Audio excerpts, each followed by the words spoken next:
Jason, Mark D'Amico, Celtics.com. One number that's on that stat box is Milwaukee only took 83 shots in an overtime game. There's only two teams in the NBA that averaged less than 83 shots for the whole season.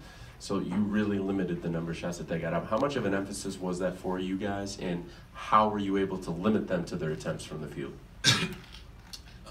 I mean, we understand that we're a defensive-minded team, and that's what's going to give us the best chance to win. So we just try to limit them in transition points because we know they excel in that, and just try to help each other as much as possible on the defensive end. Chris Gasper, Boston Globe.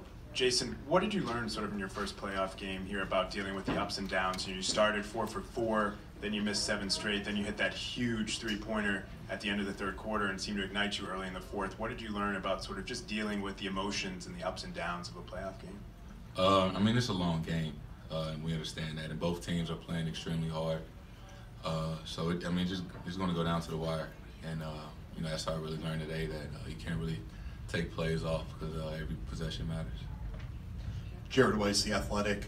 Chris Middleton was really physical on the ball with you, but did you feel a difference in the level of physicality here with playoff defense? Yeah, especially you got 3-4 days of scout, so everybody was really focused in on both sides, and nobody wants to lose, especially game one. So everybody was giving it their all. Phil Doyle, Worcester Telegram. Were you nervous before this game?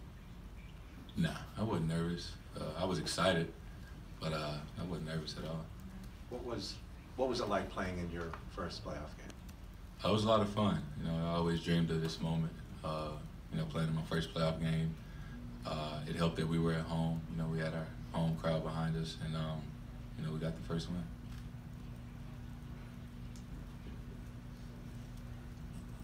Jared Weiss, Athletic again. They were really physical trying to defend towards the corners, and there were a few plays where you tried to drive and kick out, and they were able to get deflections. What do you have to do coming into game 2 to avoid getting consistent deflections? We're going to watch film tomorrow, so we can learn what we got to do better. They're a very long team. Those guys are very long and active on the defensive end. So, we'll figure it out, but we need to do better tomorrow.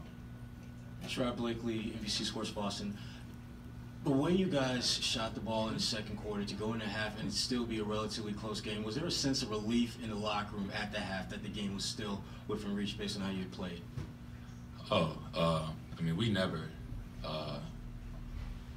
feel like the game is out of reach, especially the way that we've competed all year and the games that we've had, great comebacks in. We always know it goes down to the wire, with us. So, we were obviously, we could have played better in the first half, and we were only down 3. We were good about that. Jason, Mike Petralia, CLNS Media. What is it like playing for Brad when there's so many emotional ups and downs at the end of regulation and getting reset to get focused for overtime? Brad does a great job, as well as our coaching staff and everybody. We could have easily, just been deflated at the end of regulation. But we all stuck together, and we came back out there, and we executed and played really well in overtime.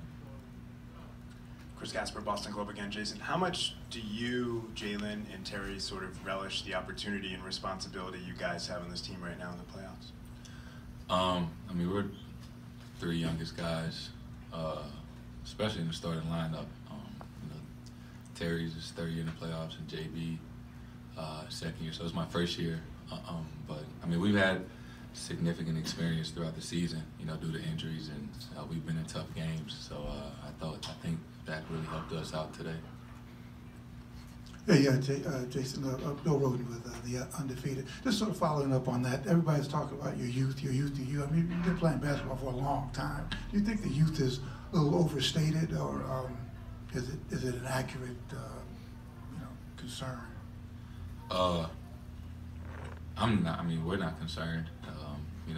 We have faith in, our abilities, all the young guys, and we've earned the respect of all the older guys and the coaches throughout the season. So I think that's going to help us in the long run, that, we're young and that we just go out there and run and run and run. Thank you, Jason. Thank you, folks. Thanks, Jason.